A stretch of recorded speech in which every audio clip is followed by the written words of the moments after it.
What's up? This is Erica. Another episode of Her Digital Empire. I will be doing this podcast along with my husband, Jesse. Say hi. What up, what up, what up, what up? And just before we get started, make sure if you have a moment to subscribe to us on iTunes. And if you have another moment, go ahead and leave a review. A 5-star review would be awesome. If you have a couple more minutes, say a few things, whatever you'd like. It's totally appreciated. But today first of all, it's the new year and I'm super stoked about that. The last time I talked to you, and even recorded something was before the new year. So we were really talking about goals and stuff. And, this year is a fresh new year. And I know a lot of my listeners are budding entrepreneurs. So budding graphic designers, budding, Etsy sellers, whatever the heck you might be. You just might be in like something totally different, like Amazon automation or some type of drop shipping, and you were just looking for some motivation or to learn some new skills. You've picked the right podcast. Today I'm actually going to be going over a few things that were actually asked of me, as well as, just whatever we naturally decide to go over. But I had a listener and, person in our group actually bring up a couple questions. In Junior Varsity, right? No, this was in the free group. Oh, right. Yeah, so, and I think they're really good questions, and I think we should definitely go over them today. So, her name is Lou Williams, so shout out to Lou Williams for your questions and stuff.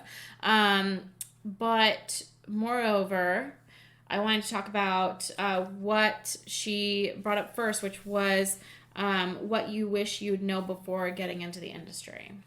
And I thought this was a really good topic because, a lot of us, or a lot of you guys who are listening, are absolutely brand new, and you want to hear maybe the mistakes I made or what, things I would have done differently in the beginning to make more money quicker, right? Mm-hmm. So I think it's kind of like a loaded question because I had very different stages in my business when it came to graphic design and like web design. I actually started it extremely part-time because my husband was the full-time marketer and breadwinner in my family. Boy, have times changed.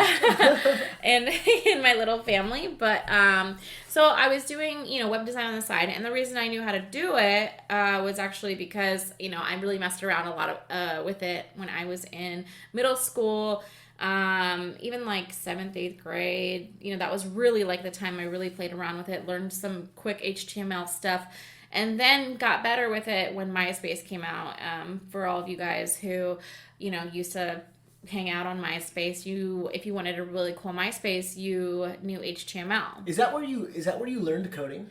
Yes. That's crazy. MySpace Academy. I had a really cool MySpace page. I had like music and, there were things that would like flicker and flash, and I had like a MySpace name. It wasn't my actual name. It was Gretchen Wieners. There you go. Yeah. And back when they had like top 5s and stuff, I was like pretty good with just like having a lot of friends. So like I was always like, was it a big deal to be like your number one?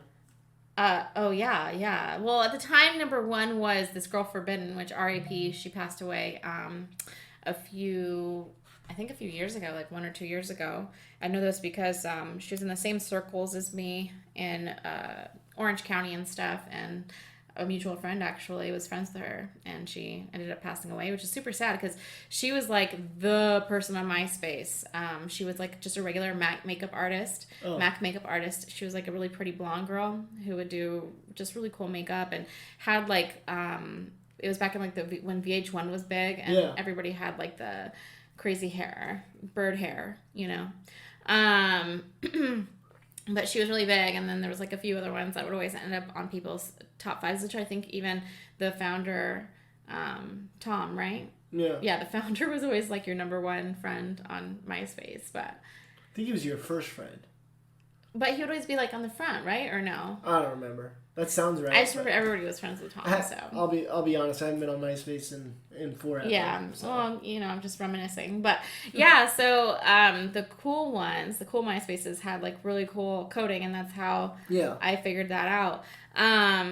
so then, kind of let that go. And when I actually got married to you, and you had mentioned like it would be so cool to have a website, I was like, oh yeah, I know how to do that. And right, which is a big surprise to me. Right. So I actually didn't like consider it something that I would like charge for. I was just doing it for fun. So we launched your website and stuff, and I remember one of your friends asking like if I'd be willing to do their website, or I think you said like, why don't you just try pushing it out there? And my first website I ever sold was $100, and Right. that was to one of your friends. And they made, I think it was like 40 grand their first year from that website. Yeah, they did. Your very first website. My very first website, the revenue from that website was about 45,000. Yeah, That's crazy. yeah, because I kept managing them after that. So I mean that was super cool. I kind of like learned a lot, especially with you, and because you did so much drop shipping and things like that. I learned a lot about marketing and what worked and what didn't work online, and so that's how I kind of started bringing in like my expertise compared to just designing cool stuff, because I've always been kind of into design and stuff, and I've always been creative. But after that, I just kind of slowly started raising my prices, and showing like a portfolio. And I actually tried out being like this like crazy like agency looking company for a while. Yeah, which did attract companies. I mean, I did do a lot of companies, but I really wasn't happy with it. And it was good. I mean, so we didn't really need the money that I was making, and I think I was making about $1 to $2 grand a month. When I was starting to regularly get web clients, which was good because I only had, one client a month. We lived out in Arizona at the time. Like exactly. I got to like focus on the client and like put all this time into them. And I mean, it was just crazy. And it was crazy what I was offering for just like $1,000 to $2,000. It was just insane. So, now it's like my starting is around that. So I, began really charging for that. And it's funny because one of the girls, so I started marketing on Instagram, and one of the girls who found me on Instagram was in the hair industry. And, I had no idea about the hair industry and like extensions and stuff. I had bought clip-ins before, but I never thought that it was like this crazy industry. Right. So, I did her website for her. She was awesome. And, fast forward probably like 6 months, I kept doing like just regular client work and stuff. And I remember like you and me talking, and I said, I'm just going to try this Etsy thing. Who knows?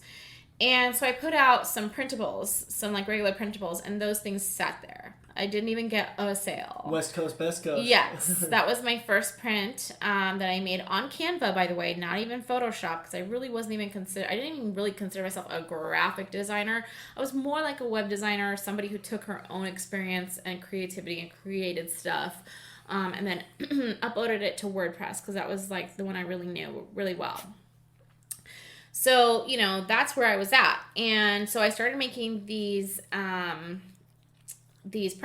which did not sell. And, now I know that I wouldn't have even gone that way because just the target audience is so big. Right. And so the competition is so massive. It's like, in order to even have been seen, I would have had to had like 50. Oops, that was my phone. I would have had to put out like 50 printables just to even be seen by people at Etsy. But I didn't know this. Right. So I'd say the first thing is not just diving into Etsy or, whatever you're doing, but decide who I think your target audience is. And not just that, but make sure that it's a target audience that's going to buy. True. Because if you decide to go with an audience that doesn't buy a lot, right? On Etsy. Like, I'll give you an example. So in the beginning, I tried pushing for nail techs. I was like, dude, I have so many ideas for like nail technicians, and I'm super, I feel creative towards it. And it didn't sell. And yet, as soon as I put stuff out for hair suppliers, and I knew of them because of this previous client, it sold like wildfire. They were like all over Etsy. Yeah. So do you wish that you would have just like started quicker with hair? I mean, is that kind of Absolutely, but it's tough because when the question is, what would you have done differently? It's like, how would I have known? Right. Right? So I think maybe, whenever people ask me, well, how do I figure out my target audience? And I talk about, returns and things like that. I think one of the things that I should have done, I was giving people this advice and not doing it myself, was really look at the search, the numbers being searched on Google and things like that. So the numbers being searched on Google for nail techs is actually a lot less. And those people actually don't worry about marketing as much as hair suppliers. And I think the reason is because a lot of hair supplier stuff, which I have done plenty of salons, but a lot of them are focused on online sales. So of course, naturally, you would be needing those things like a good logo and a good, good marketing materials, social media flyers, those things that maybe nail techs don't need as much because all they need to do is show their nails, right? They don't need flyers and things like that as much as a hair supplier would, because they have so much competition and they all have, similar hair. And so it's all about the marketing at that point. Sure. Right? Whereas for me, a nail tech, they typically, it's just like, can they do the nails that I need? And is it clean? Right. So I think it's just like a different thing. So I think thinking about that first, rather than just putting out a few printables and stuff, would have been my first thing. Another thing is, I started on this long story about how I even got into this. If I knew about, companies like Etsy and Upwork and, all these companies that people can make money on, I would have focused on that a lot earlier rather than trying to get web clients. Sure. Because web clients, that's like a whole different ballgame. You're cold, you're whether it's warm or cold, hitting people up, it's still kind of like a big close you have to do if you really want to make good money, right? So, that's probably one of the big things that. Yeah, I mean, when I heard of Etsy, it was like I just thought it was like a jewelry thing, and like crafts, right? Yeah, and it's so much bigger than that. I mean, it's hard to even put it into words. I mean, think about it. It's like when you, for instance, Amazon. If you're just like a drop shipper, which I know they don't accept drop shipping or whatever, but everybody does it. If you're just an online store who's buying products and you're either getting shipped to your clients or you have them in stock and you're shipping them out yourself, wouldn't it be easier to just list your products on Amazon where millions and millions of people are going to every day, rather than having to pay for your own ads and try and get people yourself? The same, like you, and I know where you're going with this. Yes, it's the same thing with Etsy. Yeah. So, I'm not surprised. And again, some people would consider $1,000 to $2,000 a month as like a side income a super big accomplishment. I'm not taking away from that at all. But I think the game kind of changed for me when I decided to build on platforms, and we've grown since then. We're not just on Etsy, we're on Fump Bundles, we're on Creative Fabrica, just so a ton of these websites that sell this stuff, and they each have their own audiences. So it's really kind of grown from that. But I think that would be my number one thing, is just starting earlier. That's awesome. That's very cool. That's a great question too, because it's something that we don't always revisit as much as I think that maybe we should. And then, so another thing that was mentioned and I thought was interesting was talking about like pros and cons of the actual industry. And, again, if I'm selling somebody on graphic design, there's a ton of pros to it, right? So you make your own hours. Sure. You make your own hours, and it's also it goes all day. Right. Yeah. Right. So, but what's cool is like you do make your own hours, so you can book your doctor's appointment when you want. You don't have to think about it. You don't have to request time off if you're having an off day. And you can move things around. You have the freedom to move things around because you have an off day. I can't tell you how many times I am just not feeling it. And I need, especially in the beginning when I needed that space because I was busy in the beginning. Like I could, not even compared to how busy I am now, but I felt like I couldn't handle it. There were so many times where I'd just be like, I'm just going to go walk around the mall or whatever. And being able to do that and then still have money coming in and sales going through, even though, And I think that is, like you yourself had to do I guess, what would you call it? Like a strategy change, right? You were mostly custom when you first started, right? Oh yeah. And some people are fully custom. Yeah. There's girls on Etsy who are my competitors who are fully custom or they'll make like pre-mades, but they're still editing them. Sure. I went like with the full DIY. It's just my kind of like the thing I like. Because I'm after that. But, yeah, absolutely. I am 100% into passive income, real passive income. I'm not talking like passive income where you make something once and then you have to tweak it and edit it for somebody ever. Right. That's not real passive income. Right. Passive income is where like, I woke up this morning at like $300-400, right? So like that's passive where let's say like out of the $300 or $400 I made, let's say I only have to actually work with $150 of it. That's like my typical right now, my typical 150 that you're trading time for. Exactly. So like let's say like I make 500 for the day, right? I would say probably like 150, maybe 150 is usually what I actually have to so like edit. You make 1,000, it's like 300. Now, yeah. So and then even then, let's talk about hours. I mean, it just depends on if that was a lot of little sales. I mean, I'm probably not working much at all. What would you say about the cons? I think that was one of the... Yeah, I mean, there's always cons and everything. Awful clients is probably my number one. Yeah. But that's always been me. Like, I have worked customer service. I was a waitress. I was a bartender. I worked at Starbucks. You have rude clients everywhere, no matter where you go. So, that's just something I think I've always had an issue with because I have this thing with, people disrespecting you don't like people disrespecting you? That's wild. You think that was... Yeah, so that's always been kind of like my thing I've been working on, and I think getting better as I get older, maybe not. Sure. I don't know. But I mean, aside from that, I would say cons, I mean, sometimes there's a cap, right? With custom, I would say there's a cap on income. So that sucks, right? Because if you have like a product-based business, you just scale that. Yeah. And you're making as much money as you want. With this, it's on your efforts. With this, it's on your efforts. If you're a fully custom business or a partly custom even, it's on your efforts. So if you don't have the time, you can get easily overwhelmed. You can get people mad because you don't meet their due dates. I mean, there's so many things that kind of go into this. Yeah. So then you would bring in, there's two routes, right? You either go more of the passive DIY kind of stuff, or you bring in a team, right?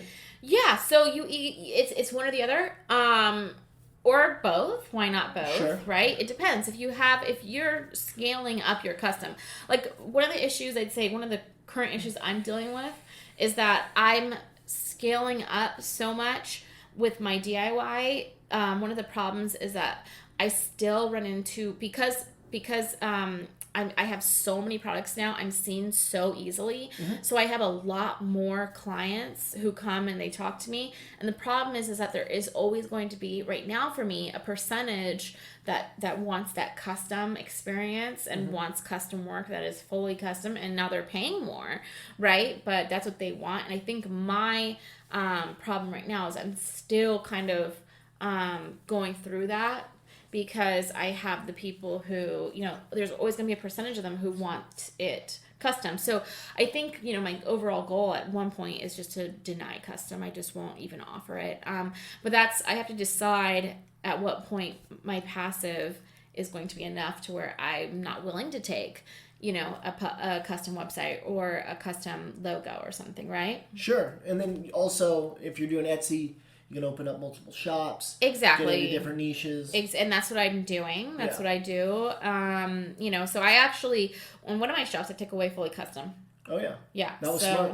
And that was really smart. And I've been able to focus on just putting out products, which it's great because when we get sales in there, it's awesome. It's more money. And I don't have to worry about, now I have 2 stores to manage. Now I have to, double the clients that I have to make happy. So that's kind of nice too. So, I mean, really cons, that's pretty much it to me, Now I was also asked, about potential earnings, and again, that is like, we're back to the whole, are you going to build a team of people? Are you going to have people working underneath you so that your time you can take on double the clients and your time duplicates?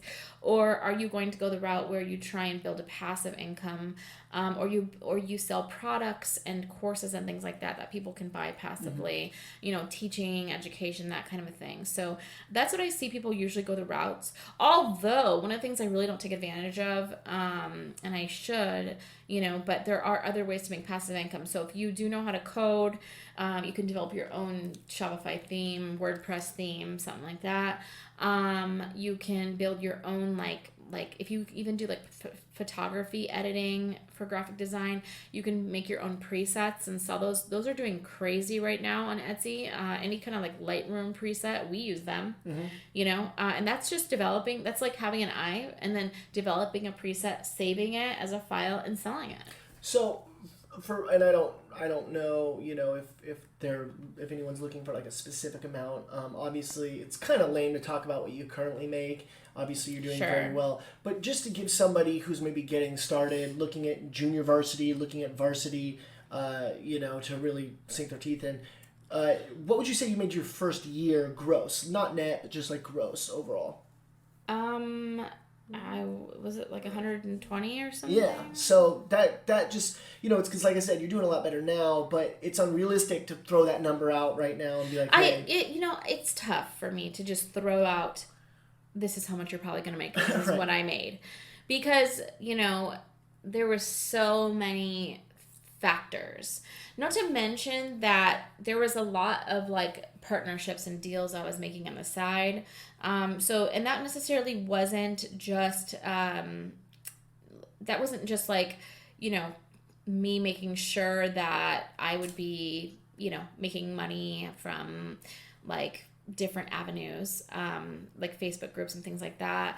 But I was more so on the longer quest. I was trying to just develop relationships to turn things into a bigger idea for everything. I really wasn't oh my gosh, I'm gonna be this Etsy graphic designer. That's just not what I was about.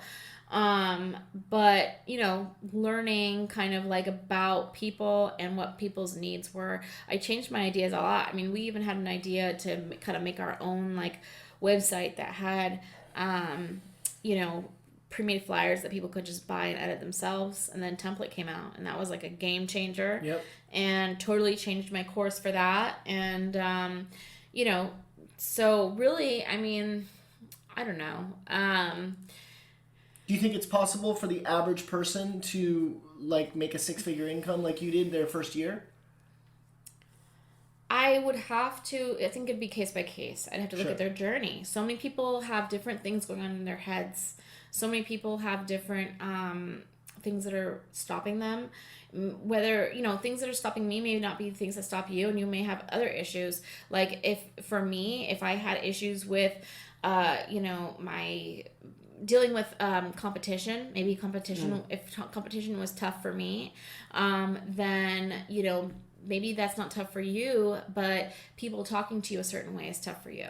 So then, or maybe not being on time is tough for you, but that's really easy for me. Mm-hmm. I'm a punctual person. Mm-hmm. I am not late. I like to be early, and that's how I am with my my designs. I don't like being late. So I'm rarely late, honestly. But so many, that's the number one thing that I see with girls who are graphic designers. I think that sets you apart, honestly. Yeah. And it's so funny too, because it's not even just your completion time, it's the return and your response. All these girls are oh my gosh, yes, you're so quick at responding. I am very quick at responding. Yeah. You may not have that. You may not have, because you know what we've noticed, Jesse and I will notice that if things are quieter for us that day in sales, it's because we're not in front of the computer. sitting there answering questions and True. talking to people.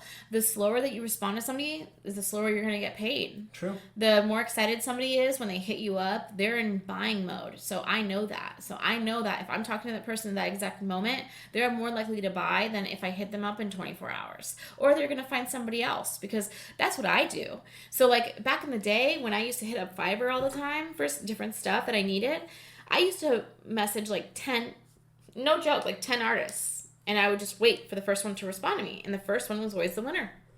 You know?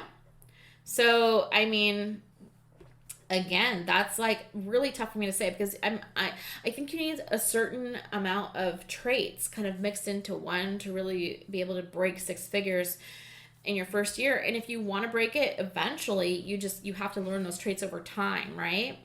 Yeah, definitely. But yeah, I mean, other than that. Well, I thought those were really good questions that she had asked. And, I mean, it's kind of cool, like, actually having people in your group saying, oh, wow, like, hey, we like this podcast. Like, this is actually what we want to learn. Absolutely. I really love all of my students in my 2 courses that I actually offer. I offer 2. Her Digital Empire JV, which is a junior varsity, which is actually fully graphic design. I teach, some girls know graphic design, but they want to learn the style that I offer. Yeah. I sell that in my courses, and I have a whole library for $20 a month. I make it affordable for a reason, because I know how I was when I first started, and that's all I could have afforded, myself, right? Because I was trying to be self-funded and just try and make this happen on my own. But that's perfect for that. And then we also have the varsity, which teaches how to actually become a graphic designer, and how to make what I'm making, how to take the steps that I took that led up to the point that I did, where I was making 6-figure income in less than a year. And I teach about all that stuff. So that it's very, again, there's no guarantees, but it's the things that I know, the traits that I know that I have, mm-hmm. and the exact steps I took to be able to get to 6 figures that quickly. Yeah. I think it's crazy how you've helped hundreds of people. Hundreds of girls, I should say, hundreds of girls. Oh yeah, we're at we had our 10,000th order. Oh yeah, so thousands, I guess. Well, I meant through your groups, but yeah, you're right. Oh, the groups. 10,000 orders. I mean, that's wild. That's wild. Yeah, just for how long we've been open, it's been awesome. But yeah, I mean, in my opinion, anybody can do it. It's not some kind of special thing I have. It's a completely learned skill, and I just fell more times than you did, and that's how I figured it out. I fail forward. That's how I've always been.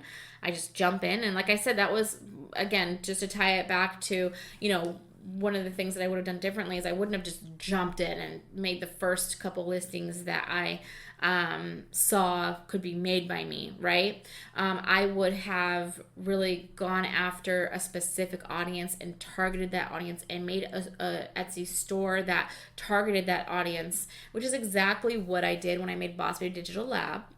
And I mean, it worked like a charm. Yeah. So, that's the number one thing, I guess, to wrap it up really, is focus on who you're talking to. Make sure there are people who are going to spend money.